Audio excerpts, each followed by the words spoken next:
What's going on, everybody? Welcome back. It's Monday, and it is the spoiler-heavy episode of Thor Love and Thunder. It is the brand new film, and I know I already have my non-spoiler up. I've got my spoiler review up, but we got to have the spoiler discussion with myself, Coy, and Winston. We did the full rewatch of the Thor series. You can watch that. It's on the channel right now if you haven't checked it out, leading up to it. And we talked about the progression of where these movies have gone, you know, how different Thor 1 is to where Thor Ragnarok, and I think how dramatically different Thor 1 is to Thor Love and Thunder. And we'll get into all of that and all the conversations. You already, again, if you've watched my spoiler review, you know my thoughts on it, but I want to have a full-on conversation with both Winston and Coy about it. And if you're brand new to the channel, subscribe.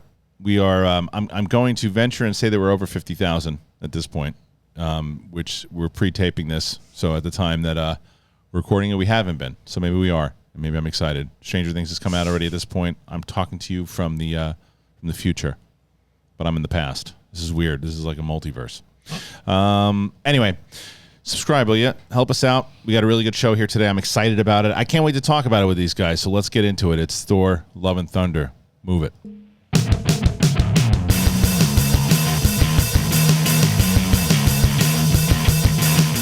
What's going on, everybody? Welcome back. Look at that. We're back to the wide shot. Look at Coy's shirt. So nice. People like that wide shot. Yeah, man. I dressed for the wide shot. It's just for the people. I believe it. That's why you went with black, huh? Slimming. I was going to say. Because Yeah. the funny thing is, anybody that like has met Coy or just seen Coy stand, dude is like Thor jacked. But like yet, that potato bag? Like, yet, for some reason. Come on, other shirt? Your guns look bigger than Thor's. Yeah, I got to rep it in that other shot. Come on. But that other shot last week. Because it surprised me. The wide came out of nowhere. I come in here, he's like, I made you a fat cam. You had to put your corset on today. Yeah, you know what's that's true. I hilarious? tucked it in. There's a lot of people who've seen the wrath of Coy in the comment section, right? Wait, what? Well, Were they coming for you? No, Oh, just, no, I come for no. them, Just will you stop it already with the language? If you know, have you not been on this show for the last year? Like, if someone comments anything on Coy, he goes bananas in the comments. No. But the reason I bring that up is because he tried pulling that this morning on a text exchange with us, and I'm like, so here's the deal. And now Coy has accepted his nonsense. I know who I am.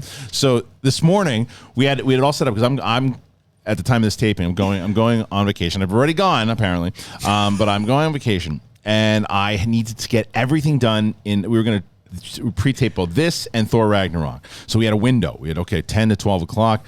So Coy texted, I'm going to be a little late today. And Coy is always late, so everybody knows. But 10 to 12 minutes or whatever he was going to be. And I was like, okay, you know what? Let's just do Love and Thunder and we'll push Ragnarok. And so J-Lo writes back to me and says, this is what J-Lo writes. It was hilarious. Do I have your permission to read this? I love the receipts. Okay, which I need to. It was absolutely hilarious. Okay. He starts talking about SEN Live, which I haven't been on in almost 4 years. I'll say my side after. Okay, that's fine. So 4 years, by the way. I'm not going to let you get away with that. I was exaggerating. So the first thing is, by the way, and I also gave him a little more credit than he deserved because he came in here. He's like, I said 7 minutes. First text, running a little behind, probably closer to 10:25 on my end. That is 25 minutes, Coy. Learn math. So, and then he finished, and he followed it up with, maybe I'll get there by 10:10. Yeah, right. And I said, that's all right. And very, very kindly with a big okay. That's okay. Let's just do Love and Thunder today, and then we can hit Ragnarok next week. Does that work for everybody? And I subliminally, didn't even mean to it, wrote, I work for everybody, which is true. And then Coy says, is this live show and Ragnarok or just Ragnarok at 11? Sorry, switch Love and Thunder with Rag. It's my mother-in-law abbreviating everything. So he said I should be there in 30 or 90. Driving. Perfect. 30 or 90. Should I be there in 30 or 90? Because I didn't know if I need to be there at 10 or 11 now because I saw the live. It makes sense. All right, so kind of. And I said, let's just do Love and Thunder today because I don't know what the hell he's talking about at this point with the live thing.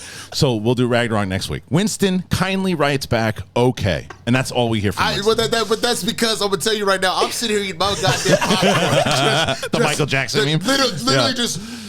Yeah, right. So it's following. So the saga it continues. And don't worry, we will get into Love and Thunder. I promise. This is worth it. This is pre-roll. Yeah. So again, Coy then writes with this freaking live show thing again. Are we doing live show starting in 20 minutes on YouTube?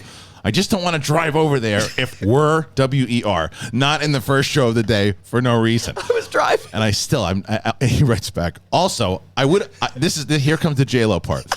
Also, I wouldn't have stayed up until 3 a.m. watching that perfectly adequate movie had I known. Let a dude know next time. And I respond, huh? With live show, and then Winston kindly writes back SEN to let me know what's going on. I'm a man of very few words, y'all. Wait, not over yet. You can respond. You can respond. Nope, that's not us. We're just doing one show today. We're gonna do Love and Thunder, and then I said, well, dude, I had to plan our 10 o'clock to 12 o'clock. I'm going on vacation, and I'm shooting 4 shows today, so I got to be on time. Now, and this is where I throw in a little spice.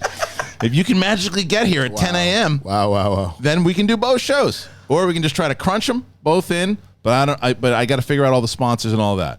And then Coy, I think, realized he needed a Snickers bar, writes back and says, I was driving and I saw the SEN and got confused. I got it. I could have been there at 10:07, a little disheveled, but I'll be there. Next week it is. See y'all at 11. So he pulled himself together. Okay, so from my side, I stay up till 3 a.m. watching a movie that I thought we were covering. And then while driving here, because it's pretty far from me, I see you tweet out SEN line. I'm like, am I driving to a thing that I don't even know about? So I'm like a little uppity. So you thought I was just putting you on a live show? Yeah, and right. I felt like. Have I ever done that to you?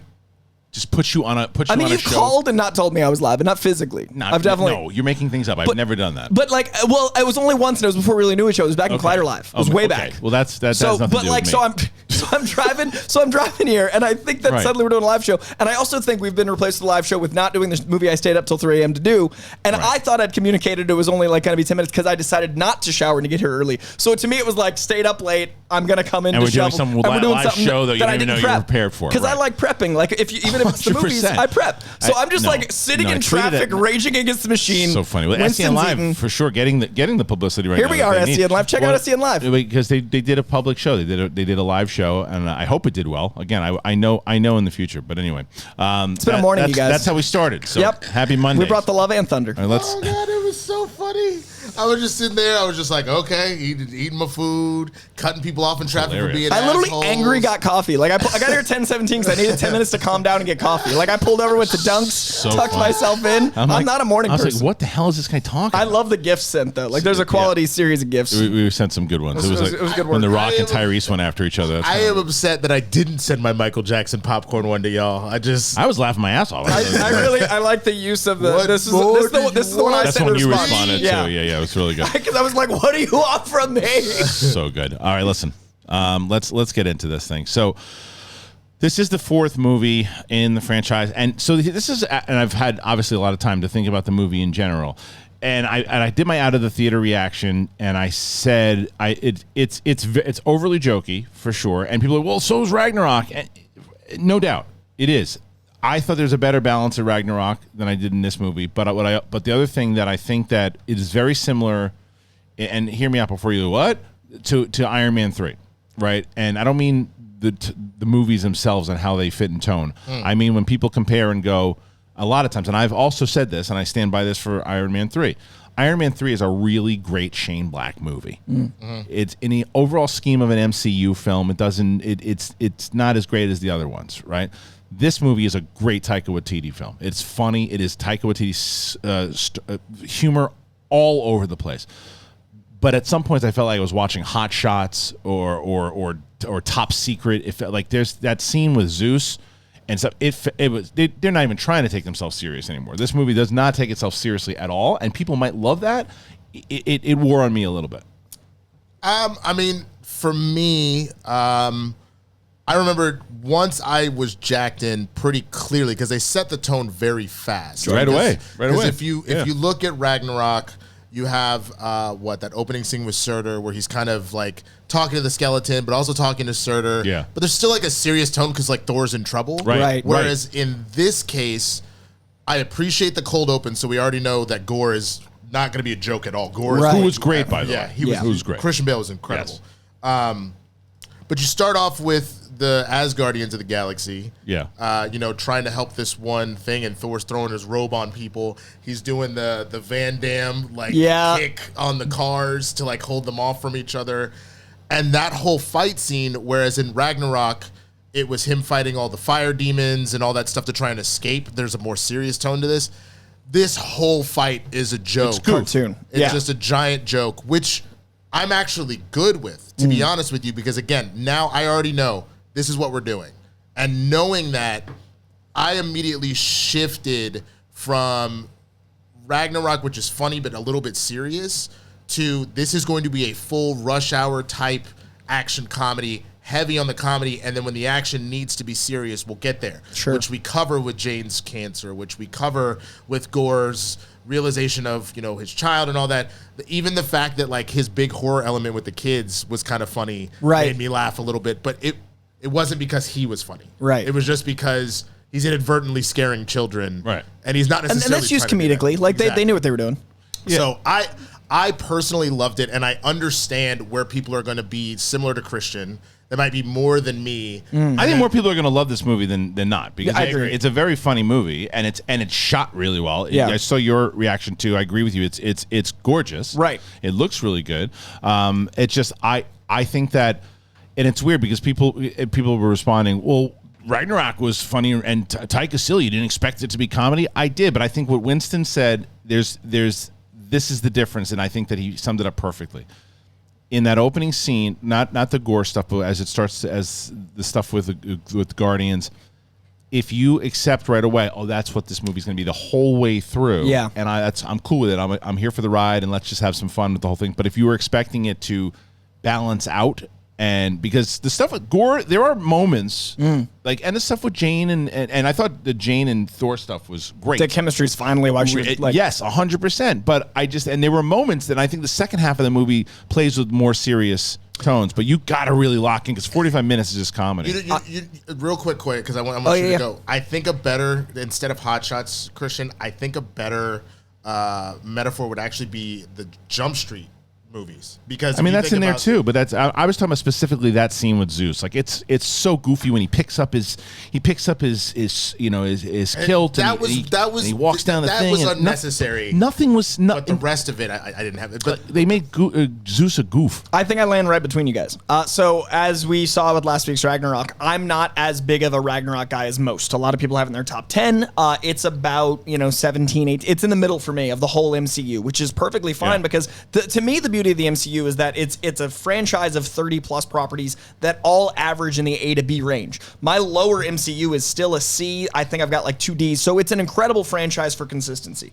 My issue is, when you look at the overall MCU, the strength that limits it is that it all feels like it could exist together. That's what I think DC does really well, is they've accepted, hey, we're going to make Joker and the Batman and the Aquaman, and like very consciously separate. My issue is the MCU was built as a structured thing that feels like the oneness that it is, and I love that directors are getting to make their independent styles and independent things, but to me, this and Ragnarok don't feel like part of the MCU without the glue that is Infinity War and Endgame. And Infinity War and Endgame managed to make Thor both funny and has pathos. Yeah. And I thought Ragnarok tasted that. This didn't even try. You know what it is? Like, there's nothing. You know what's interesting is you go back in time and you look at something like Ant-Man when Edgar Wright was supposed to be on, and I know the MCU was very, very different. It was just not even the thing when he first signed on. But the reason why he ultimately left is because they had this kind of plan where they wanted him to not do an Edgar Wright movie per se. They didn't want him to lose his style, but they wanted him to do an MCU movie directed by Edgar Wright. Right. The last 2 movies have been a Sam Raimi movie and a Taika Waititi movie. And I think that's a strength. I just think that we need to adjust to expectations, and I haven't done that yet. But it's hard to do after 30. How many movies? That's what I'm saying. It's the ratio. Yeah, just how many maybe movies after have been 10, set. I'll feel like the only thing I would say, because it's not that these 2 aren't the only one. I would say the first real taste of that was Eternals. If you think about it, it's very much close. Because Black Widow, Shang-Chi, and Spider-Man were all very within the ilk of whatnot. But you were starting to get to I don't that know era. though, Winston. I don't know. The difference though with that though is that her style was there for sure. She used her style, but it didn't feel like an overpowered like Chloe movie. It just felt. It did to me. It did to you. It just to me. I like this more than Chloe movies personally. I didn't love Nomadland because it felt like it was like an exploitation. You were saying Eternals. I liked Eternals. I did love Nomadland. I know what you mean, but I just think that with the writing and I think the writing still felt like a Marvel movie inside of that. Like I'm just saying that when you watch this movie, and again, I'm realizing there's going to be a lot of people that are going the same way like Guardians 2. Like Guardians 2, for me, it just felt like it took away from the development, because people bring up like the big Thor in Endgame, right? He's funny. He is, but there's so much other stuff going on in that movie. And I think and at the end of the day, this is also in the middle of Marvel for me. So then at the end of the day, this is still like the A- B+ range. I still really enjoyed my time in it. So that's the negative. I always try to front load negative, land positive, in that I really had a good time, but I think I need to adjust expectations more than I was able to. Yeah. I did enjoy this one more than Ragnarok personally, because I went in going like, I've had Ragnarok in my life. I know what I'm adjusting for. Yeah. So I'm able to go like, this is a post-Ragnarok Thor versus a post-Dark World Thor. I think the other thing to keep in mind, and it's one of the things for all the people that are like, well, they don't know what they're doing, me. I think the one thing that a lot of us keep forgetting, and I understand that there's like 11 years of precedent now, we've hit the reset button. Right. So to that degree, we are resetting expectations. But this is Thor. Thor's the one that it's hard to reset. I know that. It's 4 movies in. And it's the same with Doctor Strange technically, but both of them kind of got hard resets. Because if you think about how that's going, if you think of it in those terms, where like the same way Thor has been around in the comics forever, but this writer's run is over, and now we're starting a whole new journey. I get it. I think that's literally what I'm saying is going to be the thing I Coy need to experience to make this. You know, I think I'll always hold the first 3 phases in a separate regard of Phase 4, and I like Phase 4. I just need to click into it's going to be directors' movies, which is a strength. But why fix it? It's not broken. I think that it would have gotten stale. I think, inevitably you want directors to have that art. I know, but I mean, the Russo brothers still use their style and but look at Gen Z going like Russo brothers are hacks. Like it's already a thing. Like you can what? Oh, dude, the internet's turned on the Russo brothers like already. For what? Because it's 4 years ago, and that's old for 16-year-olds. Well, either way, it's young people going and that look at the market. But a young person that generation is still like, oh, give me more Sam Raimi. Sam Raimi's like a 60-year-old. But they don't know him. So they're seeing something shiny and new. I don't know. I'm just saying Twitter discourse on film is saying this movie is going to crush. It's going to crush, and there are going to be people who love this movie because it's a very funny comedy. Yeah. And I just think, as you said, and I think you said it really well, was that it's just I am used to a lot of the dramatic moments that play into the comedy, and for people who this guy doesn't like humor, I love humor, and I also understand there's a difference when it comes to Star Wars humor and Marvel humor. I understand the kind of humor that's in Marvel. I get it. Like there will be a joke in the middle of a really serious scene. I get it. But as you mentioned before, that stuff with Thor in the beginning with Guardians, like he's just full on Spicoli now. He's like never serious really anymore. Like ever, and the scene that bothered me the most, and I said this to you, was Lady Sif. When she here, we haven't seen her. He was so mad. I was so mad about this. I love Lady Sif. I love her. Yeah, I love her. We're wondering, is she going to be back? Scheduling wise, she couldn't be back for Ragnarok. So here's his buddy, all of his other pals, and you remember from the first and second movies how like he was. He those were his people. Yeah, and he would like die for them, and he was so like locked into those were his soldiers. She's dying on the battlefield, and he's just like, you lose your hand, and you're probably just gonna go off and die now. It's like it was for the joke. He said. She was like, no, I will. Like, let me get you to a medic. She's like, no, I will die on the battlefield so I can make it to Valhalla. And he's like, well, your arm's gone, so your arm will probably make it to Valhalla. Right. But you. But that's my point. That joke, very funny. Yeah, very funny. But it's like at the expense of the character scene and the character. To me, that's my issue. You're either not going to have an issue with that, or you are. I did. I feel like one of the things I love about Thor is he's always on a walkabout. He's always trying to find his sense of self. He's a god trying to figure out what it means to be a god and a man. Like I love that in the character. I feel like the more we've added to the comedy, the more we've lost that through line. So right. I'm agreeing with you. Yeah. I think the reason I'm able to enjoy it is I'm seeing it as like he's lost sense of self, so it's more reckless abandon. But the fact that I have to rationalize isn't a good sign for my experience. Yeah, and the fact that I have to go like this is why I can enjoy it means I have to think about why I can enjoy it. And I think that ultimately that's what I will wind up doing when I rewatch this movie. Yeah, because I think I'll like it more the second time. I think so too. My wife and I my wife loves the Thor movies, and she liked Ragnarok a lot, and I think that she's going to get a lot of laughs out of it. Now that I know kind of where it's going, and I know even more so as where you accepted it like right away, and why I liked it more than Ragnarok, I had expectations. Right, I'll go back in now and watch it because I thought there's a lot of the positives. There's a lot of positives in this Goats movie. are great. The screaming goats. Never got old. Dude, never got old. Somehow.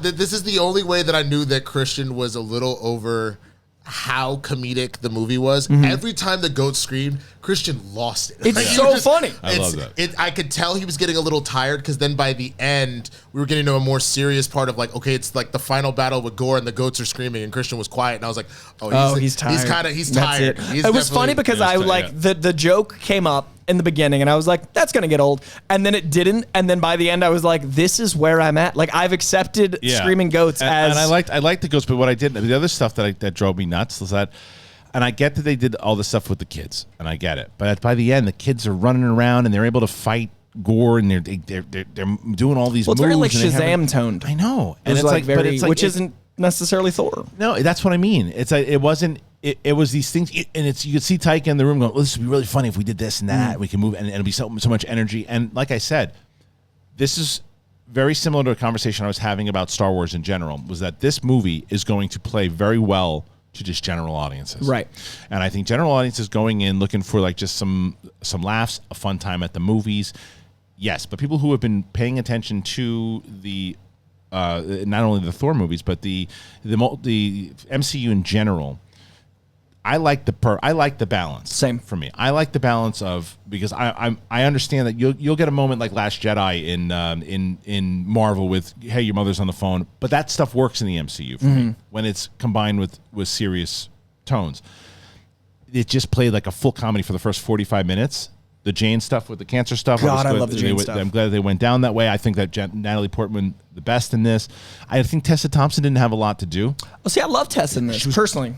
They just didn't. I thought she was great. When she was on, she was great. Yes. They Yeah. did not use her well. She didn't have enough. She didn't have enough to do. So and it's funny you guys say that because I both completely agree and think she's the MVP of the film for me. I think because what great she was in it. able to do with the 10 minutes she had, Right. I was like, that's an A. Like that's everything I want. Which is fine. I think I don't disagree. She was phenomenal. She had nothing to do. She's King Valkyrie, and we don't get to really explore it other than she has to shoot commercials and kiss babies. And that's like it's in the trailer. Yeah, you know what I'm saying? Like I just want the same way that having us just gone back to Ragnarok.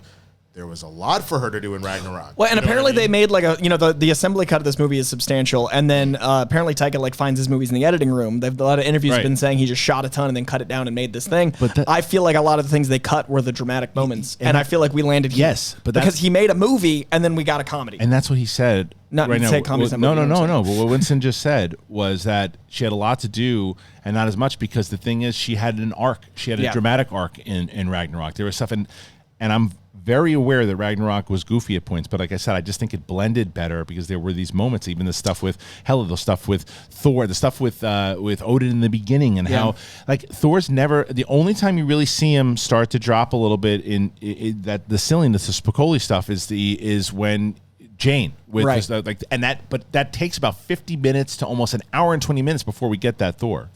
I think part of what it is, and again we were just kind of talking about that, is that Marvel is loosening the reins a little bit. So before it was I remember when we were in middle school, you know how every boy was trying to just cover yourself in Axe body spray. Yeah. And if your parents were around, they'd be like, one spritz, enough. And that's what you saw out of Ragnarok. Yeah. Whereas this, it was like, all right, you're good, you're going to whatever. And Taika was just like, great. And so that's where I'm torn, is because I want directors to be able to make the movies they set out to do. And I think that the MCU, sometimes did direct from studio. And this is showing they're not the studio directing it, it's the directors directing it. But it's be hard careful sometimes, though. Well, it's hard when you're 36 installments into one format, like we've been saying. This is episodic television at this point. And I think that this also proves a point to what a lot of people have been saying.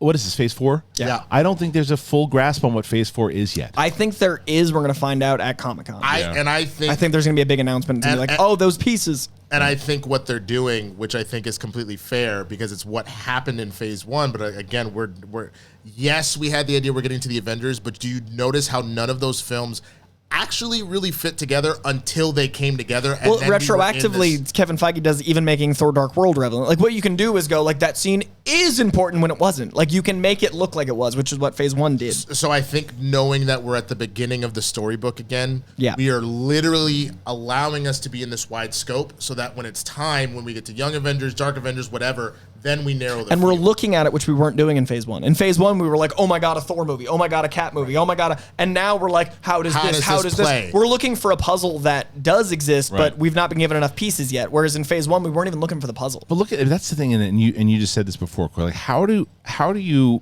like, because every single movie that played in Phase 1 through 3, at least in my opinion, you could say, all right, well, Ant-Man, I could see how that plays into Iron Man, and I could feel like the tone's not so far off from that, too.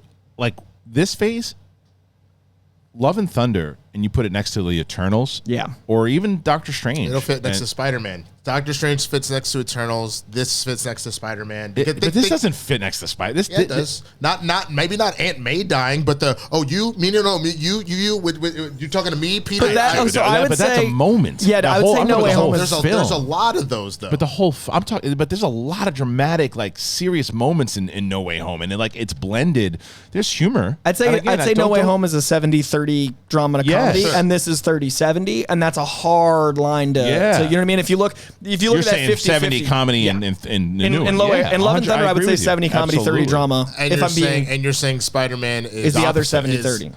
And I would say the best Thor's ever been is in Infinity War, because they were able to match Ragnarok Thor with Branagh Thor. Yeah. I think what they did in Infinity War is it's high art. It's a perfect concoction, because him talking to Rocket is both comedically and dramatically overwhelming. Yes. But I don't think we've come back to that level of high blend acting and writing since. Well, look at Thor. But look at Thor in Endgame, right? And in the beginning of that movie, you see him as serious Thor, who is just so upset that he couldn't stop Thanos. Cuts off Thanos' head, and that sends him into a dark hole. And that turns him into the big Thor, to where he's just that tone that we see Thor when you first see him. That's how he is when he's playing the video games. Yeah, that's how he is for 80% of this movie. And if they'd had that commentary on that, if they had, like, say Big Thor is, I would have loved at least a couple lines of dialogue or a couple moments that implied that he lost the weight, but he's still broken. I would have loved a couple moments of, like, he might have trained out of being Dude Thor, but now he's still cotton candy now, because he doesn't feel like he's broken. He just feels like he's trying to be fun. I get it. I think part of it, and you see flashes of it in this movie, actually. Thor does not become serious Thor unless he's kind of on a bloodlust, quote unquote, Revengers mentality. Because think about it. The minute we think Korg is killed, he instantly goes back to that Thor and murders the out of Zeus. Like, it's not even, obviously Zeus survived, but you know what I'm saying? Like, yes, but that's my point though. And you're 100% right. However, the problem is, for the previous 10 minutes or whatever long that scene is of the goofy thing and the throwing the clothes off and joke, that by the time he throws the thing through him, you're like, oh, he just killed Zeus. You're not like, oh, and then by the way, Zeus is alive. The post-credit scene with Hercules coming back was great. And he's there. He's everywhere. He's Hercules. He's Hercules. I want both of the same time. That reveal was fun, right? That was a fun reveal. Great post-credit scene, because that felt like an old school Phase 1 post-credit scene. It was, and it's like, oh yeah, but that whole thing that you just watched with Zeus, that moment, Zeus is all right. It's Zeus. So I feel like Phase 1 and 4 are more similar than people are giving them credit for. And I feel like Phase 1 and 4, Phase 4 to me is Phase 1, but with more director freedom. And that's why I have hope, is I hope that I adjust to that and then I'm able to enjoy it as we go into Phase 5 as it starts to congeal. Because I feel like these are all 3-act structures, and by the time we get to Phase 6, it's all going to be one cohesive thing. Here's the other thing I would say, and you brought this up about this not getting stale. Obviously, the people that love the MCU love the MCU. How many of the critics that are not on board with it are like, they're all the same? We're now getting to a situation where they said, fine, you want something different, we're going to give that to you. And that's why I'm trying to be understanding. And I think that's the point. Like, if someone, because they do these interviews beforehand when we were there, we were watching them. And I had told Winston as we're going into it, I said, I'm a little nervous about it, because I'm wondering if it's just going to be like, is this going to be an MCU Thor movie, or is this going to be a straight up Taika movie? And which I like Taika Waititi. I think he's hilarious. I love Boy. But I think he's hilarious. But like, even like the Mandalorian episodes that he did, there's a little bit of that Taika stuff up top with him. But then it's just like a full, like, serious, like, Mandalorian episode with some humor that pops in there. But it's a great episode. And I was like, is that the kind of Thor we're getting? Because I'm on board. Yeah. And then they were interviewing Kevin Feige, and they said, and they asked them this question. They said, "What genre is this?" Because I'm like, okay, well, we've talked about this, and one of the things I think that works so well with the MCU is the spy genre, the horror genre, which is a little bit more so, I think, what Doctor Strange was, right? And he says, this isn't anything except a Taika Waititi movie. And I went, uh-oh. So you're immediate, but that's going to make so many people happy, which is why it's a buzz phrase. Yeah, and it's not an uh-oh because I don't like Taika Waititi. On the contrary, I love Taika Waititi. I think he's a rock star. And I said that to you as well. I said, and that's why I'm excited for his Star Wars if it's not trying to play with other things. I'm a little nervous about Star Wars. I mean, that's fair. That's your, I guess the part that where I push back and why I loved it so much, because I've said I need to see it a second time because I'm just going off of the premiere at this point. It's broken top 10 for me. Wow. It has. I wouldn't put it. It might be right at 10. You said it in your review, and I was wondering if that was like post-walk It's very possible, but the thing is, as most people know about me, my favorite movie of all time, I consider Rush Hour 1 and 2 one film, is Rush Hour. Right. And so knowing that is literally nothing but Chris Tucker and Jackie Chan talking trash. That's why I love the Jump series and all that kind of stuff. So for me, I was like, I'm totally happy to buy into that. You know what I mean? And I guess that's the whole thing, is knowing that they are giving that free reign to do that. I was able to jack into the comedy, and I felt personally it was balanced. The foundation of it with Jane and with Gore, that actually felt pretty balanced to me, because when we got to those moments, they weren't a joke. They got real serious. It was literally Jane smashing the sink because she felt herself dying or falling over. That's the stuff I liked, by the way, with the stuff where Tessa Thompson, they did use her well, was the relationship that she had with the two of them, because it was that and the idea of why, because some people are just going to complain like, oh, we don't need a Lady Thor. I thought the reason why, the way that they actually explained why she was and how she was and sending up and here's the thing that people are going to either love or combine, because if you don't accept it the whole way through, him continuously having these conversations with the relationship with those weapons. Yeah. So it's both of his exes. I love that, like, it was a love triangle between hammers. I know. Like, it wasn't between Natalie. I mean, she was involved. He became the god of hammers. So I've been saying a lot of my negatives, but like, I just looked. It's my number 12 right now. So it's high, but I do feel like my top, 13 or 14. 4, 8, 12, 13, 14. Sorry, it is my number 16. You put this over Ragnarok. I put this just over Ragnarok. My Ragnarok is 18. Yeah, this is so 4, 8, Ragnarok's 12, 16 for me. It's what's 12 plus 4? 16. So it is right at the middle, smack dab in the middle. But my top 15, there's a big gap. I personally love Iron Man 3 a lot, and this is right below Iron Man 3. Yeah. I would say Iron Man's an A. This is a B+, A-. It's a decent size gap. But I do think going into it a second time, knowing what it is, I don't think it's going to pass Iron Man 3, but I think it might close that gap. So whereas you're thinking like it's in your top 10, it might drop a little bit. I'm thinking, now that I know what this movie is, now that I'm happy that Marvel's taking bold choices, now that I'm happy to see all these broader adventures making the universe bigger, that's all very, very positive. I think I personally need to shake off my expectations of film, because that's not fair to the film. Just like with Spider-Man, like Tom Holland, I was like, man, I like him as an actor. I like these stories. Doesn't feel like Spider-Man. Then in No Way Home, they gave me a 6 movie origin story, and now he feels like Spider-Man. I understand that, but I don't think that's just purely expectations, though, as opposed to what you've it's like I look at like Major League, the movie Major League. When you look at or shoot, let's even go even farther back. Or right in the same time, Gremlins. Sure. The first Gremlins movie is pitched as like a horror film with these crazy kind of gremlins and running around, and there's some deep kind of disturbing moments, especially the scene with Phoebe Cates talking about her dad as Santa Claus and how he died and all this stuff, and it's kind of creepy. Yeah. The second one is a full-on farce comedy spoof. Right. And so there are a lot of people that like Scott Mance and Bibiani swear by it. I can't stand it because it's not the first movie that I was given. Sure. And it's like, and I bring up Major League. Major League 1 was a rated R kind of sports comedy for sure, but it still dealt in the real. 2 is a PG-13 kind of spoofy, kind of goofy film. Yeah. This movie is similar to that to me, where it's like it just, each movie goes in tone, and maybe that's what the genre is. By the way, the genre is a full-on comedy. And it's a full-on comedy. And I think that there's more moments in Guardians 2 that are more serious and locked in. Oh, I'd agree. This is the biggest comedy as far as comedy. This to me, again, rings sort of buddy cop-ish with Jane, but it really is just centered around Thor. Because even with my reaction, a lot of the comments, which, hey, go subscribe to the Swaggy Blurred all over the platforms, baby. We down here killing it. But a lot of people were just like straight up like, well, this better not be a situation where it's not about Thor. And I was like, it's about Thor. Get your way, bros. It's about Thor. It is 1,000% about Thor, but like I would even say it's less of like a buddy cop. It feels more Beverly Hills Cop. It feels like it really centers on Thor, and then all the supporting characters get that moment to shine. And it is funny, and it is action-packed, and gore is fantastic, which is why I can't give it less than a B+ personally, because it did what it set out to do. My wanting a different character take isn't on the filmmaker, and that's what's hard for me as looking at it, judging it. If you look at it as a comedy, does it? If you look at it as it does. If you look at it performance-wise, a well-shot film, entertaining.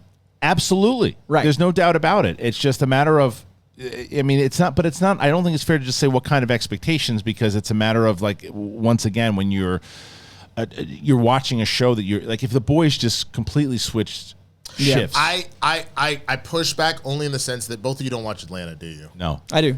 Okay, so did you see the 3rd season? No, I'm watching it from the jump again. Okay. I want to do it right. So that's the one thing that I would say in that because they're in Europe regard. now. And like, right. So you get a little bit of that in Atlanta, and like they switch it up, right? They completely switch it. So in the 1st season, it's pretty consistent with all of it, but then you randomly get an episode where they're like making fun of BET. Look, Ragnarok is a major shift from 1 and 2, but I think that at that point it needed it, because 1 and 2 and 2 was pretty stale in a lot of people's points, right? Like when you saw that movie Dark World, it's regarded as one of the least popular MCU films. So the shift was needed. Yeah, I don't think that this dramatic, and I do think this is a dramatic shift from Thor Ragnarok. People aren't going to agree with me on that, but I think that, as you mentioned with Tessa Thompson, as you mentioned there, I think that there's more of a blend. There's a lot of comedy. I'd say it's 50-50 and this is 70-30. I'd say Ragnarok's 50-50 comedy. I agree. And that 20% is substantial. And it's substantial. Yeah. And that's, to me. Sure. And I think there's going to be a lot of people who love this movie, think it's hilarious, but if you're looking for a lot of dramatic moments that blend, I think you'll be disappointed. I mean, I would even go so far as to say, Kristian, because again, and that's the beauty of us doing the rewatches, I would not say it was a huge jump had I not just rewatched Ragnarok. Having just rewatched Ragnarok, you're exactly right about that 50-50 split. You can feel it because there are a lot of very serious moments. And Dark World was like 90-10, so that was a leap when we went to 50-50. Right. I just think that I was able to appreciate this more because going from 90-10 to 50-50 felt way more jarring than 50-50 to 70-30. But I do think 70-30 is a very difficult line to walk, which is why it might be a struggle for people. Because I do think 70-30, when it leans 70% comedy, is going to alienate some people, which I think it might have alienated Kristian. Like your experience of it is like, what is this thing? It's like I said, it's not one of those movies.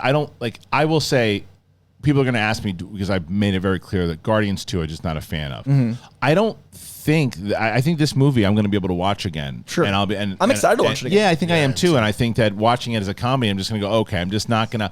It is similar, and before the internet explodes, the way that I feel when I watch like Rise of Skywalker, right? Because Rise of Skywalker, the way that it's just like cotton candy to me. Sure. Now I think that this movie is better made than that movie. I think this movie is more clever than that movie. I think this movie has a lot more going for it as a straight up comedy, but it's not deep, right? And I went and I saw 3 movies the week that I saw this movie. I saw The Black Phone, I saw Elvis, and I saw this. So excited for Elvis. I go Elvis, Black Phone, and then this, Elvis, you like more than Black Phone? I did. Oh, I'm excited now. I love Black Phone. So do I. Okay, cool. I loved Elvis. I just think that, and I was expecting, if you were going to ask me, I'm like, Thor's probably going to be the one I love the most, and then probably the other 2 will blend in there. But I got more out of that experience for me. And I think that when people are going to the movies, just like a movie theater experience, they're going to get a lot out of this movie. I had an interesting moment walking out of this because I enjoyed Doctor Strange, but I didn't feel like it moved the story forward. Except for Doctor Strange. This is a way more fun movie than. But then I walked out of this and I was like, I certainly had fun, but I didn't feel like I needed to. One of the things I love about the Marvel movies, and it's selfish for my career, but I love that I like to dive deeper into the comics I've already read. I like that I like to get into. When I walked out of both Doctor Strange and Thor, neither of them felt like I had a month worth of work to do. So I would the two. That's next. I have the story to tell with Storyblocks, but you don't. You know what? We might as well. Listen, guys, Storyblocks. Let's go and cut with some Storyblocks. Here we are. I did. He was on a tangent. Hold that point, because for a lot of people, you're talking about making movies, you're talking about making videos, you're talking about all this stuff. You need to help yourself out as a creator, man. And Storyblocks exists to help you bring all your stories to life, and you don't sacrifice your vision, whether it's time, budget, resources. Every creator, you have to have a Storyblocks membership. Their ever-growing library is demand-driven. They are constantly optimizing. They add to their 4K HD footage, After Effects, Premiere Pro, everything. They got it all. You got to choose a plan that works for you. Use their flexible subscriptions. It scales to give you all the content and tools that you need to focus on. It's great. You don't have to worry about budget. They have an unlimited all-access plan. That's the one that I would suggest, and gives you unlimited downloads of over the 1 million in assets in their library. You try out multiple options because video is the most effective way to capture an audience's attention, and as a result of that, modern storytellers are always challenged with creating more video content on a higher quality, involving more voices in the process, distributing on more platforms than ever before.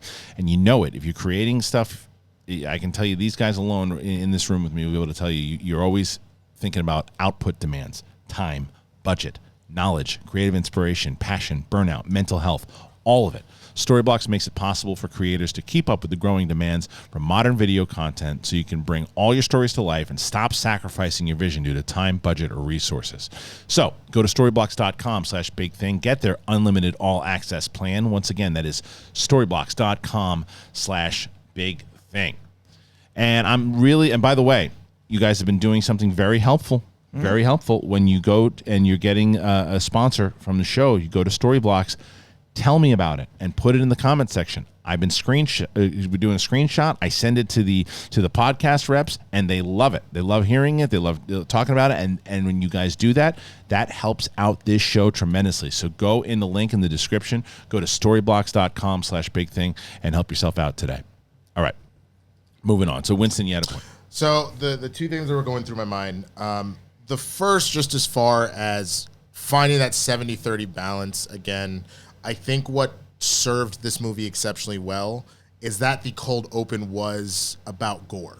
And I think the reason why, if you tried to go with Thor blowing up a temple and then come back to this, you can't recover from that. And so they did a very smart job of like, damn, like, what is this guy? Oh my God, he lost his kid. Yes. Oh, these gods are awful. Yeah. You immediately go to that place and you get it. You know what I'm made saying? me nervous about that scene, though, about the tone of the movie in general, because Bale was so good throughout. He looked creepy, looked terrifying. He was, and I'm glad he wasn't cracking a lot of jokes. No. And if he was, it was consistent with the character. Yeah, so there were uncomfortable jokes. Like the joke in the cage was like, ooh, that was the only one. Right. And it was also like he would make that joke. It's like his humor. Dark. Right. Yeah. It's like his humor, which worked. And I think that was the difference between like Guardians 2, where like anybody shows up and cracks a joke. That wasn't the case for this. Sure. That wasn't my issue. It was the overall tone itself. But the stuff again with Gore in the beginning, it's such this devastating moment where he loses his kid, and he's just broken down. He believes in the gods, and I thought all that was great. And then who was the god that he approaches in the beginning? The sun god or whatever? Ra, was it? I assume it's the sun god. No, because there was an alien planet. Whatever the god was in charge of like water and harvest or some shit. Whatever it was, the second that guy popped up on the screen, like that was a director's choice to have him act the way that he was, and I get that he had hubris, and I get that he was arrogant. And that sets up Zeus later. Like Zeus's portrayal is 100%. But the problem was, it felt like he was in a goofy comedy in this scene where here's this guy that is just broken, tragically lost, willing to just give himself over to the gods because that's what he's done, and he gives all the sacrifice. I wasn't as locked in because this guy was such a goof. Yeah. And then when Gore kills him, Like, all right, well, that's this guy's going to be a force to reckon with, and he is. Whenever he shows up, he's a force. And the sword is so cool. The way they it's great. The sword looked great, and that's what I mean. There's a lot of great stuff, and that's what my overall score was. I still was scored pretty high, 3.4 out of 5 schmoes overall for what it was as a film. I thought it was it worked. It's funny that guy didn't work for you. It worked perfectly for me because I felt his rage. It was a situation where, like, I think whose rage? The God's rage? Gore's rage. Yeah, me too. I felt that too. But because the God was such an ass. Yeah. If the God had been even slightly more serious, I'm better than you type stuff. Yeah. And been more grounded, I don't think I would have been as angry. But I didn't need him. I didn't need him to be serious. Like, he could have still been arrogant. He could have still been, pompous with a bit of the sarcasm. It was the tone. It felt like it was 2 different movies. It felt on like screen. It felt like a goofy comedy character, and it felt like. And whenever it was in Gore's world, I did dig the movie. The black and white sequences. Me too. So Yeah, it was great. It was like Sin City. Agree. Yeah. No, I agree with that. Yeah. But I guess, and that's where I think This it's just might a be where the differencing of an people's opinion. movie- yeah. A differencing of opinion. I think for me, the more ridiculous that God was, obviously not all gods are that way. Like, but you were just showing how much apathy and how infuriating that would be for you just watch your kid die. Yeah, and this guy's just a jerk off. I liked that. That wasn't. It just was too much. Yeah, it was just the way that it was directed. Honestly, it wasn't the scene that bothered me. It wasn't the story point that bothered me. It was the fact that I felt like that actor was too much. Was directed in like a 21 Jump Street or whatever it was, as opposed to this other character that's going to be super serious. But I think that you're absolutely right. I think that this is going to, and I think we're going to see it in the comments here today. Yeah. I will tell you that I believe that most people are going to be on your side of the fence here. And I think that the second most people are going to be on your side of the fence. I think that there's going to be few people that, and I don't dislike this movie. I just think it's it's top 10 for you. Yes. It's mid, high middle for me. I don't use the word mid because I'm not a child. High middle for me. And then it's in the lower tier for you. I don't think lower tier yet, because I think that I'd like to probably go back and see it again. Because I won't say, like, if it wasn't funny, if it wasn't a funny movie, then I'd be like, oh, they tried to be funny and the humor was terrible. But it was funny. It was funny. Yeah. And it was really well shot. And it just was certain choices where people, if you're on board with it and the kids are throwing the stuff at the end, you're like, yeah. Me, I was like, oh, this is just, let's put the kids in and have a good What was your second point? You said you had 2. I did. I'm laughing because I made a comment before we started taping, because when we were at the premiere, we were in the area where a lot of the fans who were cosplaying were there. So this isn't my point, just as an aside. 1B. I'm laughing because the people that were the people that were hardcore cheering when the kids were going, and I love the kids going, we're the fans that were cosplaying. So I remember at one point, like, something happened where it was something we knew. It was like Jane grabbed Mjolnir for the first time. They're like, woo! And I'm like, can y'all shut up? She's trying to say something. And I felt myself go full old man. Oh, man. Yeah. But they again started cheering during the kids, and I knew at that point that Kristian was like, okay, this movie was fine, but I'm not. Yeah. It's not for me at this moment. Yeah, but those people that you're talking about Are gonna love this movie. I agree. And so your second point. So my second point, and I think that's even part of what you saw with that scene with the kids. If you want to talk about Feige tipping his hand, remember, this is all pushing towards the Young Avengers. Right. With the fact that we're dealing with Wanda's kid, Ms. Marvel. Eli Bradley, Miss Marvel, Heimdall's kid, Gore's kid. And now Eternity. America Chavez, Eternity. Like, we That's true. literally are setting up the future generation. So that's why you kind of need to do that. I get it. And look, it didn't come out of nowhere, because they set these kids up from the moment that Thor even has that conversation with the kid. And I actually thought that moment was funny again, too, where Thor comes in, he's trying to have a conversation with him, he gives terrible advice, and the kid goes, just get out of here. Just leave, dude. But that's what, that's my point, I think, with the movie in general. It's a very funny moment, but it's like, Thor's not really likable in this movie. He's likable because he's Chris Hemsworth. He's likable because he's funny. Yeah, he's likable because he's got charisma. But he's not a likable character. You're like, well, he never has been. I don't know about that. Like, he's likable after about 50 minutes. After, when he finally locks into Natalie Portman, what's going on? What are you looking at? I'm trying to figure out there's a character that little girl is that's a combination of two characters. And I think she's going to be, she's in the comics. She's in the Ultimates, which is Ultimates Volume 3, which is the third iteration of the Avengers in the Ultimate line. And she's like a combination of two characters. And I think she is going to be a young Avenger, but she's from a completely different realm than the other young Avengers. So I was surprised they included her. So here's a question then. Is this, and this is probably what I'll wind up titling this episode, is this the best Thor movie thus far? Matter of opinion. For you? For me, yes. Yes, it is your favorite. Wow, I hate to say this, but it is, and that does kind of cement. You think Thor. it's your favorite? You think it's your favorite Thor out of all of them? I mean, you liked it more than Ragnarok. Yeah, and I liked Ragnarok more than the first two. Yeah, but what my moment of realization was, it is, but that kind of cements the Thor corner as my least favorite of the serialized movies. You don't think that they've done Thor in what you growing up as a kid, the way that you saw Thor? You don't. I think Infinity War is exactly Thor, and I think we saw Infinity War Thor. So I've seen that it is possible, and that makes it harder to know I can't have it. Right. But I think the balance of comedy and drama is possible. Haven't seen it, but I think part of that is what you're actually seeing, and this is no knock on any of the directors that have helmed Thor movies.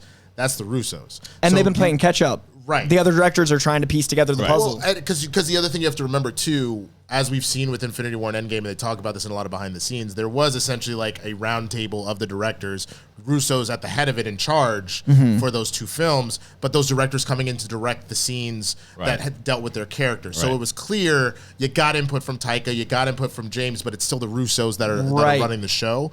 And it's in a team setting, which is a different animal altogether as far as balancing tone. Right. He can be the guy that talks to Rocket about both. He can do those things. Do you know what's really funny? Is the fact that the Guardians, for their momentary appearance, honestly weren't really the Guardians. They were so serious because to balance Thor so off the and wall. Star-Lord was like supportive. They didn't really do that balance. No, like that was a completely different tone. It was, and what did I tell you though? Because we were talking about it. How long they'd be in it? I said, dude, they're going to be in the movie in the beginning, and you're not going to see them for the rest of the film. I thought they might swoop back in. I thought 20 minutes, and you're right. I said maybe at the end they would pop back in, but there's no, but they didn't even need them anymore because it was just to. And the message of what it was, it's okay, just go off, do your thing. You've found a family now, looking to, and those moments were funny, but it's like, I just always feel that they, again, it's as you said before, Winston, it's a difference of opinion. But for me, with the comedy, when there's a couple of moments that are really serious, and then boom, you hit them with something big, it just hits more for me. Like when it's like a joke every 2 minutes or every 90 seconds, it's like, here comes the next one, here comes the next one. I always say the best villains are the ones that you identify with as much as the hero, so the punches land twice. Like in Daredevil Kingpin, every time Daredevil punches Wilson, you kind of go like, I see where he's coming from. You see where both people are coming from. Right. And I feel the same about comedy. If you're emotionally invested in the comedy, it's funnier. Right. But if you're always laughing, you don't have time to emotionally invest. That's why I say cotton candy. Yeah. And I guess that's where...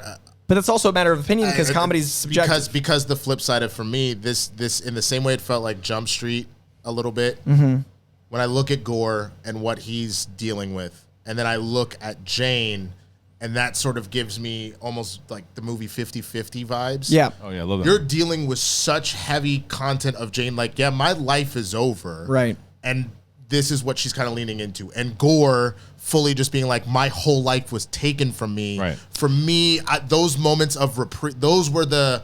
You've been underwater this whole time. You come up for air for half a second. You go and I back think if it was even but you did feel that happened. See, Yes. I didn't feel that happen until about 55 minutes into the movie. And I think if it was even 60-40, because those moments were incredible. If it was just a little bit more drama, I would have been more invested. And then the jokes would have been funnier because most of my favorite comedies, the comedies I rewatch, the comedies I recommend to people are all really dark. I love In Bruges. I love Kiss Kiss Bang Bang. I love 50-50. I don't tend to, I like, a nice Apatow joint, but I don't watch it a lot. You know what, like, I think of if you go and you just Endgame, right? Again, like a joke to me that I think works well in a serious situation is when Thanos, was it Endgame or was it Infinity War? Actually, I think it's Infinity Depends War. what the joke is. It's Infinity War. It's Infinity War. So what's Thanos' dude his general, the skinny dude with the creepy hair? Not Grievous. No. Hang on, Christian too much. God, hold on. Ebony Maw. Okay, so when he comes out, when he comes out and he's trying to in New York when he first and they start fighting him you know, and Ruffalo can't turn. Right. And they're fighting him, they're battling him, and Wong comes in and saves him. And Stark goes, "You got an invite to the wedding?" And he goes, Great through. joke. And it goes back to the seriousness of the fight. And it gets a big pop on the laugh, and then you move on, and then you go. And it's like that type of stuff is what I respond to. It's like when it's like boom, boom, boom, joke. Like, here's Thor, he knocks down this entire tower, and the guy's like, I don't want to talk about it. Let's not talk about it. I don't want to talk about that anymore. Let's not. Can we stop? And then it comes back. It keeps it, and it's like, but here's the difference though. Taika Waititi is a comedic genius. 100%. He's hilarious. I've had conversations with him in person, and the man is just a natural charm incarnate. But he's just a natural comedic genius. Mm-hmm. The problem is that because as you're watching this stuff, it's all funny. But as you said, it's like the connection of the 45 minutes into it when they finally start diving into that stuff, because the makeup on Jane was great when she when she looked like she was really sick, and when you finally start to see Thor's like that thing crack again, I was invested in it. Yeah, between the gore stuff in the very beginning, I was invested in the Thor story because Bale's such a great actor also. But what moments, and even the stuff like when the rock creature, help me, Korg. When Korg gets killed, we think killed, and he's just a head. He's like C-3PO. He's like a head. Yeah. When that happens, it's like that for a split second, I had emotional attachment. It's like, oh, he's okay. He's just. And the scene with Valkyrie talking to him, and like we finally get confirmation that that her lesbian lover and like all those relationships that they cut from the first film because Marvel's transitioning. All of that really worked for me. I think that's what it is. Epiphany in this moment. The reason Valkyrie is my MVP is because she was the 70-30 I wanted. It was mostly drama with Valkyrie, and when she was funny, I was emotionally invested because Tessa Thompson brought the drama and the comedy. She didn't have a ton of slapstick to do because of her limited screen time. I got the mix I wanted. So I think the reason she's my favorite character is because she was in the movie I was looking for. And again, that's not on the filmmakers. That's my experience of comedy. And that's why I think I can't rate it lower than a B+. And that might be why it's my favorite Thor movie, only because I think they succeeded at what they set out to make. And my experience of it is just, I need to see it again before I decide. And I think the other reason that that it just works for me, I think part of it, a lot of it relies on Jane. And I think a lot of that has to do with the fact that Jane was great. Right. I fully agree, obviously. But part of it is where I'm at life right now. So like this past year of like living with Kristen for the first time and all that kind of stuff, that weird attachment that's going on with them, like we're nowhere at a spot where people are about to break up, but the situation of like they're both working too much. Right. What it means to like kind of live together, all that, like that was resonating, let alone with the fact knowing where this is going with Jane and knowing it seems pretty clear that Natalie was totally clear to sign on, but she wasn't trying to be a part of this for some extended period. Yeah. They're going to kill Jane by the time this is over. And they did it in a good, and I think they did it in a good way. And she can still come back as a Valkyrie, which is cool. Which is part of what they do in the books. Correct me if I'm wrong. She's Valkyrie. She literally, well, not just that, but like when she is Lady Thor, when she's the Mighty Thor, it's a situation where it's like the hammer's killing you. Right, like right, exactly. And so I knew that's where we were going. And I think knowing that roadmap in my head prevented me from getting so lost in it being super hilarious because I'm like, she's gonna die. Right. There's no way where she makes it out of this alive. And knowing that this is the last time she has as a hero for the first time to be with the man she loves, all of that, I think I was balanced knowing where we were gonna end up. You see, I got you. I see what you're saying. That balance of it, that it was that stuff that worked for me. Like there's 20 more minutes of drama. Maybe another cut of this is my jam. But you know what, Coy, maybe just a little earlier. Like if you watch it again, and I want to watch it, I'm gonna obviously watch this movie again. But I just felt that once you started with that Guardian scene, it just didn't let up and get you emotionally attached to anybody because they were just really. It was like you were in a really funny comedy club for a while, and then by the time you start to pepper in the stuff with Natalie Portman that she's sick and that she has to do this, but it's like you don't really have those serious moments until you start to get into about 50 minutes into it, and they worked for me. I just felt maybe they could have peppered it in a little bit more the way that they did in Ragnarok. I think that's why I say Ragnarok to me is my favorite Thor, because it's more balanced, like with the stuff with Loki, the moment that they go through because here's another thing, the difference with like Loki, when Loki comes in and he's got to have that serious conversation with Doctor Strange. Yeah. And Doctor Strange shows him the portal. But they throw in a great joke. I've been falling for 30 minutes or whatever it was. Boom. Then you get to that scene where it's just Odin. I feel the difference in this movie as opposed to Ragnarok. If you had the scene with Odin in this movie, Odin would have been cracking some kind of joke. There would have been some kind of scene where, you know, the comedy would have been a little bit more heavy in the middle of this, because Thor didn't have those moments like that scene. Thor was pissed. He had funny moments in Ragnarok, but in that moment, he stayed in the serious as opposed to that Lady Sif scene. I felt like when that Lady Sif scene would have shown, that's when we could use more drama. Like when he shows up there and just my friend, like you're gonna, he should be the one. You're gonna go there. You're gonna do that. And maybe she says, I don't know. I just had this battle, and maybe it's only my hand. And he goes, all right, that's a good point. If it's reversed and she says it, then maybe he's like, all right, because then he's the one. I think it's hard serious. because the straight man isn't our lead. So, like, you know, in comedy, the balance is really tricky if your main slapstick figure is your lead. And we've seen him serious. And we've seen him serious. And then everyone else around him is a mix of slapstick and straight man. Right. We just don't have the opportunity to really, like, breathe for a second. That was. And what's funny to me is, like, I think Taika, out of the entire MCU, all 35 properties, I think Taika was responsible for 2 of my 5 favorite villains, with Hela and Gore. Yeah. But see, that's what's funny. I don't like Hela. Oh, really? Rewatching it, there is some of that I get the idea of, like, my dad fully scorned me type stuff, and back to Odin being a bad dad. So there's part of that I get. Yeah. She feels when you're considering that's around the age of Vulture and Killmonger and Thanos, she was actually very boring. Oh, you know what's funny? I got rid of Loki in my head because he's pretty much good now. But she'd be 6 if I count Loki, because Vulture's my 4. I still like her as well. The thing that they definitely brought back, and this I think this is the perfect example of this movie, right? A great scene that's very funny, but also is just there for the comedy. And they did it in Ragnarok, but the Matt Damon scene, right? Which didn't land as big this time for me. It didn't, because it was like, because we were already laughing. Because we were already laughing throughout the movie. And it was just another comedy scene that played, and this time it was McCartney hit for me though. But see, like, that was the thing, is that it was one of those things where, again, this scene is only in there to make you laugh. This is where the 21 Jump Street thing comes in. This is a pure 21 Jump Street moment, and the reason they did it is they played off of what they had done in the past, right? And then they brought in Melissa McCarthy. They brought in her husband. You know, they brought in who's her husband in it? Her husband was at the very end. Stage, the director. At the very end, he's the director. Oh, that's great. And so they did that. Ben Falcone.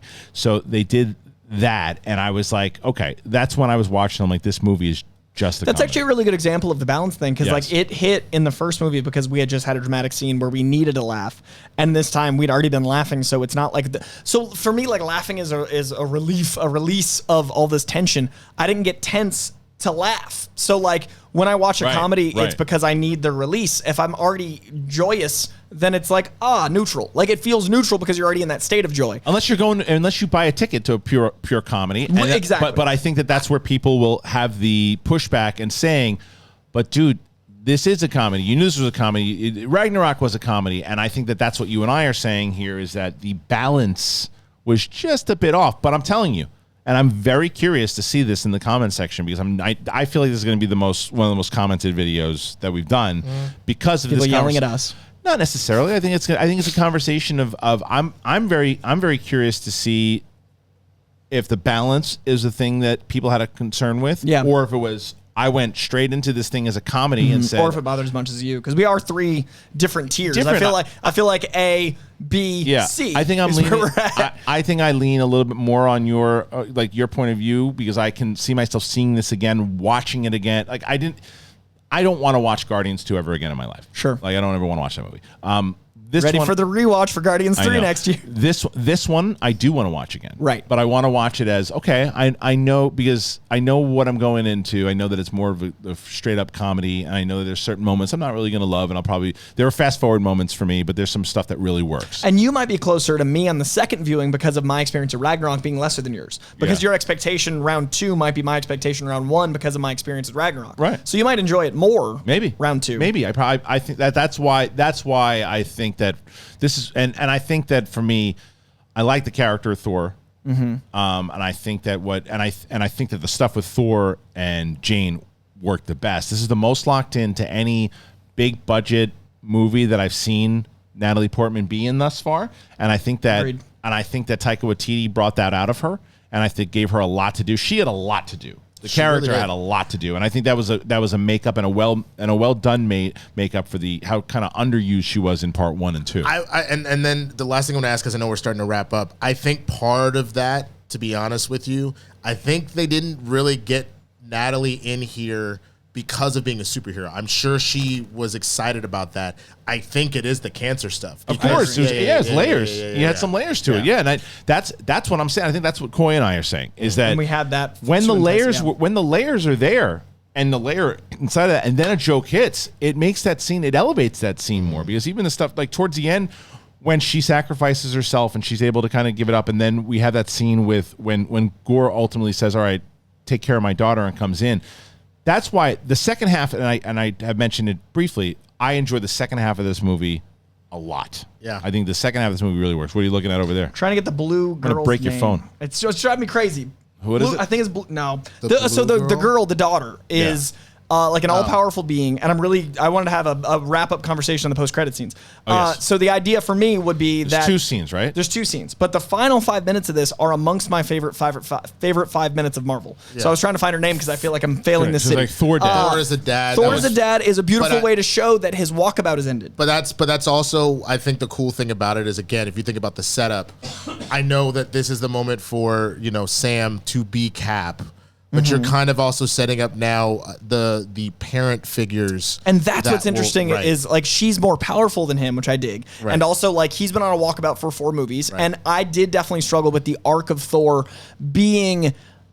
I'm always looking to find myself times 4 arcs. Like, I love it in the first movie because it's a man realizing that he's a god, but he also has to be a man. And then in the second movie, it's how do you handle that power? And then in the third movie, it's him basically realizing gods aren't necessarily good. And then I'm like, okay, we're in the 4th movie. How many times can this man try to figure out himself? So I love that it lands with, I have found myself in being a father. And I love that the ending was the title. I love that it was like love and thunder. That was great. That was beautiful. That was great. So the ending for me is probably what elevates this from a B to a B+. Just those 5 minutes at the very end, because it honestly shows why this movie needs to be here.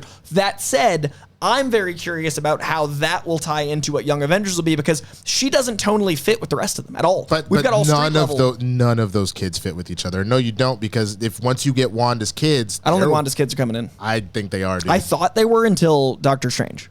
But they don't seem real. But, they exist. That's the thing. They exist do in a multiverse somewhere. But they didn't have powers in that older. Because which multiverse do we bring in? How does that work with continuity? I promise you. I would put money on that the kids are coming just because of what they mean to the Young Avengers. Sure. Oh, I think storyline wise introduce them. You wouldn't introduce them if you're not going to have that as a payoff. Because if it would just been them and not Elijah and not America and all these, then I would agree with you. But the fact that you've introduced all these other kids, you are really setting it up for the mentors to try and help these kids kind of be the next step. And that's definitely Kate. Yeah. But that's the thing, is you've got the mentor relationship with all these kids. Right. What I'm saying is, even the mentor relationship with Wanda's kids, they're human-ish. They're enhanced. Yeah. She's a full-on cosmic being. So I'm really curious how you involve a cosmic being in the tone of the Young Avengers. So the last thing I wanted to ask, because I know we're getting high up there on the thing. So what would each of you rank the Thor movies? I guess we're not including Avengers stuff. So if you just all the 4 Thor movies, Kristian, where are you at? So I would go 3, 1, 4, 2. Kristian? 4, 1, 3, 2. I would go 4, 3, 1, 2. So I think we all agree that Dark World is the lowest. Yeah. Okay. And I think that the gap between 4 and 3 is not huge. Not for me. And honestly, the gap between 3 and 1 is not as big as others might, because I like 1 quite a bit. I think 3 is to me 3 is far superior. So your gap between because I think 3 is what I think, to not really push back, but to make a little bit, I guess, counter what you were saying before, the expectations, right? Like, I think that 3 was what I was expecting 4 to be. Like, understood. That blend, that 50-50 blend, like. Had that been, because I just didn't want to go into the responses on the comments. People were like, well, what did you expect? Ragnarok was the same thing. It's not the same thing. It's different. And Ragnarok, that blend of drama and comedy with Taika's really funny humor worked a lot for me. And it's amazing how much that shift of the 70-30. And for me, Boy was what I wanted Ragnarok to be. So I think when Ragnarok was funnier than I expected in the way that I didn't feel the depth of it, I think my experience of Ragnarok is your experience with Love and Thunder. Probably. Where the balance wasn't what I wanted. Yeah. And thus I was like, and then when everyone loved it, that was really hard. When everyone loved Ragnarok and I was like, I feel like I missed the joke. Like when everyone in the comedy club's laughing except you were like, am I dumb? Like I felt like, am I dumb? Ragnarok. Well, that does come, and that comes into an expectations thing for sure, and an idea, and absolutely, because of when you go into this movie thinking you're going to get the same type of thing that you got from the same director, though. Right. That's the thing. When I think that's the difference. Taking over from Alan Moore, Game of Thrones guy, and Taika Waititi, then you should absolutely expect it. But I don't think I'm crazy to expect a similar movie from Ragnarok. Is it Alan Taylor? Because Alan Taylor. Okay, Alan sorry. Moore, yes. The writer. Taylor. I was like, wait, is there two Alan Moores? No, you're right. Not Alan Moore. Alan Taylor. I was just saving you the comments. Yes, thank you. But yes, so that was that for me, and I think a rewatch is it's gonna be fun. Well, here was the other thing I was trying to remember though, because Taika didn't write Ragnarok at all. I just saw the credits. There's no chance he didn't put a lot of that humor. I'm sure that he had some influence because of who he is, but it's so directly his humor. It was. I mean, look, it says there's 8 writers on here, so no, he's not. Eric Pearson, Craig Kyle, Christopher Yost, and then a lot of the story elements and blah blah blah with him. So I think he obviously had more of a say in this one, but I think it's so the screenplay and story by was him for this one. So that's the other part that I think is going on here. Yeah. He did not write. He obviously influenced Ragnarok. But whereas this he actually had full reign, and I guarantee you part of why they did that, other than Ragnarok being so successful, the minute he won that Oscar for JoJo, they said, dude, go. Dude, listen. Same as Sam Raimi, like he's earned it. I turned to you and I said, Taika Waititi is a rock star. Yes, he is. The dude is a rock star. Yes, so like when you have him, there are very few people right now, whether it's a Nolan, a Tarantino, a Ratu, all these different directors that are there. There are very few that can carry a movie on their name alone, right? Yeah, you can tell. He's there now. Yeah, he is even more so than those other guys I mentioned, and a Catherine Bigelow, and I think is someone as well, and even now Greta Gerwig.